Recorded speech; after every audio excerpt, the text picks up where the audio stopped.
Ito guys, pagkatapos mong gamitin, pagkatapos mong gamitin, pwede mo siyang patayin.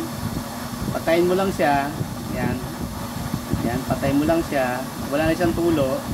Yun yung nandun sa loob ng sa loob ng chamber, ubusin niya yon, saka siya mamamatay. No? Saka mamamatay. Ngayon, hinaan mo siya ng konti. Ito, pwede po siya lakasan.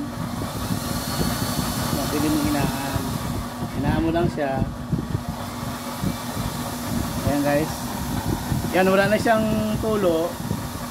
Tuloy-tuloy pa rin siya, no? Halos mga, bago mamatay, mga 5 minutes.